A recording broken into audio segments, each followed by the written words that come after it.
إلهي ربي يا مولانا انسي مالي مالكن ينتانا قلنك بقولك قرآنا يا موتي ولانا إلهي ربي يا مولانا انسي مالي مالكن ينتانا ندابي قدي سيمانا يا موتي ولانا فارون كربيتي إلهي قلتها وحده لا شريك تكتبها لا إله إلا الله جليل رقابها محمد رسول الله نتداه إمالوجي خيري تمسن ماتاه والربين كون على في سرانا بري سيد بدهن قراني سنقها السلام عليكم ورحمة الله وبركاته جرين سنينها بكم جرتنو تنقى نفتها دعائي نبقو تنقرقار سنفتها كما أبلي بافوري ففرتمي جاء لكوف سجران بأمكنتها سلسي سكنا مالتو يادتي لكا أنو مجرى جيشود ما فناسا. Assalamu alaikum. We're here at the Red House Community Center participating in this beautiful sunnah that the brothers have revived. Something that I've always wanted to do. I've never got into it. I was always too shy to go to a club or anything. Whereas Brother Hussein's put on these tasting sessions. It's been fantastic to be able to, like I said, revive the sunnah, learn something which will help you out in the day-to-day, but also allow you to spiritually enlighten yourself also. I would recommend it to anyone. If you ever get a chance, then please do come on down and participate also. كمارኛ መውላ لا إله إلا الله ተለዓለች ምላሴ لا إله إلا الله አታጋልጠው ብላ የወንጀል ቀሚሴ لا إله إلا الله كمارኛ መውላ لا إله إلا الله ተለዓለች ምላሴ لا إله إلا الله አታጋልጠው ብላ የወንጀል ቀሚሴ لا إله إلا الله كمارኛ መውላ لا إله إلا الله ተለዓለች ምላሴ لا إله إلا الله አታጋልጠው ብላ የወንጀል ቀሚሴ لا إله إلا الله كمارኛ መውላ لا إله إلا الله ተለዓለች ምላሴ لا إله إلا الله አታጋልጠው ብላ የወንጀል ቀሚሴ لا إله إلا الله ረኡፍ ነው ረሂም ነው እዝነቱ ሀደለ ለባሮቹ እጅግ በጣም አዛኝ ነው ወንጀል መሃሪ ነው ማረኝ ብሎ ላለ አሻፈረኝ ላለም ቅጣቱ ኃያል ነው እዝነቱ ለእኛ ጎላ لا إله إلا الله እባክህ ማረኝ መውላ لا إله إلا الله ተለዓለች ምላሴ لا إله إلا الله አታጋልጠው ብላ የወንጀል ቀሚሴ لا إله إلا الله የዱንያ ጸባይ ነውና. The next thing is getting past his legs, yeah? This is a huge part of it. You're spending years mastering this. This is called passing the guard, yeah? There's lots of moves from, he locks his legs around me. We've done like triangle, arm bar, different moves from here. So I don't want to be here. I want to somehow get past these legs to this area here, between his knee and the elbow. He doesn't want me in here, yeah? This is where I want to come into here. This is called side controlling. Yeah? I've managed to open up this area between here and get into this. And that's called a side control. And then from here, we can put a knee on, we can go to the mount, or we can go to the back. So if I push him on the shoulder, I pick up the legs, I tip him back, yeah? Then we're going to push his legs in. I'm going to put one on the hip. I'm going to walk around 90 degrees, push this knee down, and then go in with my shoulder here, yeah? And then I'm going to switch my arm.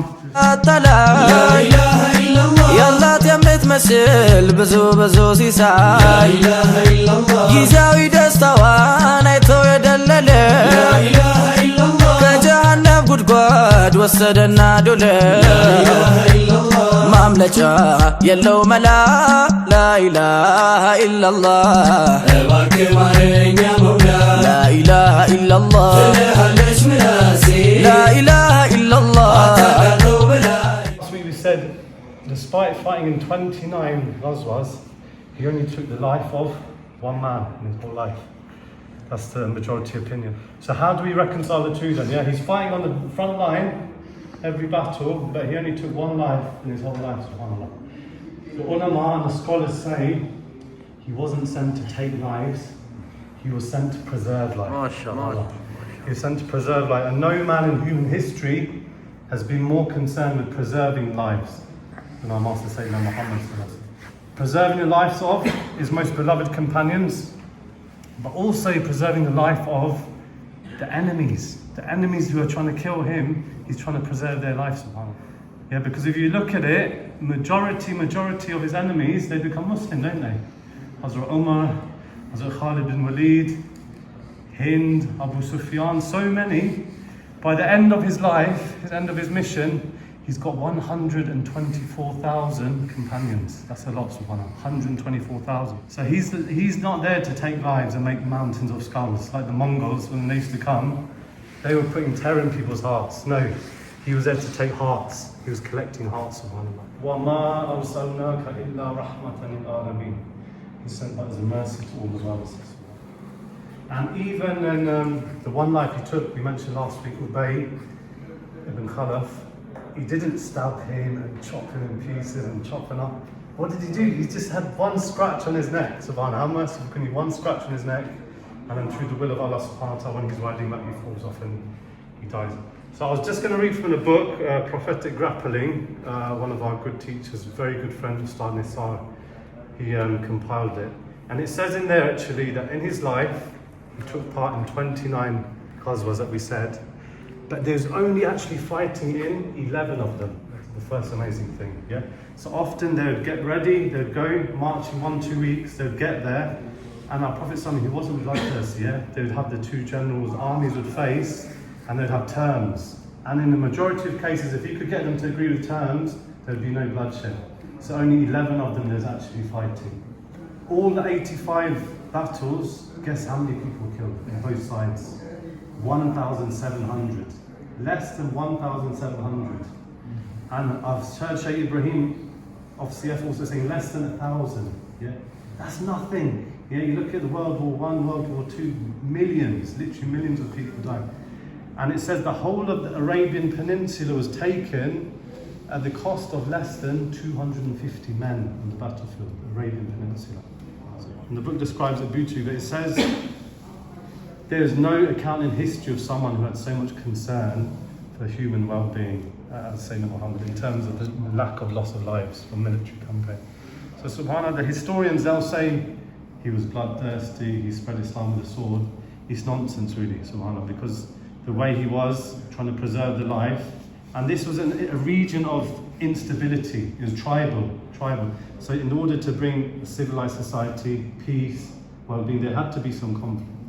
And also I just wanted to say a few more points. He had rules of war, very strict rules of war. The only one you could fight was the one who's armed with a weapon on the battlefield in hand-to-hand combat, yeah, in martial combat, that's the only one. You couldn't harm an older person, you couldn't harm a lady, you couldn't harm a child. He said you can't harm an animal, you shouldn't harm a tree. If people are worshipping in the monasteries or the churches, you're not allowed to harm them. Yeah, these were the rules of war, very strict. And there's one story of Hazrat Osama bin Zayd, who was very close to the Prophet. He was like his grandson. Yeah, Zayd was like his foster son. And he says in the Riyadh al-Salihin, he gives the account. He says once we're in a holy war, we're winning, and then me and an Ansari, we cornered one man. We're going to kill him, and then he put down his sword, and he says, La ilaha illallah. And the Ansari backed off, but Osama said, then I went and killed him with my spear. And the news went back to the Prophet ﷺ, and when he got back to Medina, the Prophet ﷺ questioned him severely. He said, so, oh Osama, is it true that you killed someone after they had prophesied La ilaha illallah, there's no God but Allah? And Osama says, I said, Ya Rasulullah, he was only saying it because we're going to kill him. And he questioned himself, he said, oh Osama, did you kill a man after he had prophesied La ilaha illallah? And Osama said he felt so ashamed.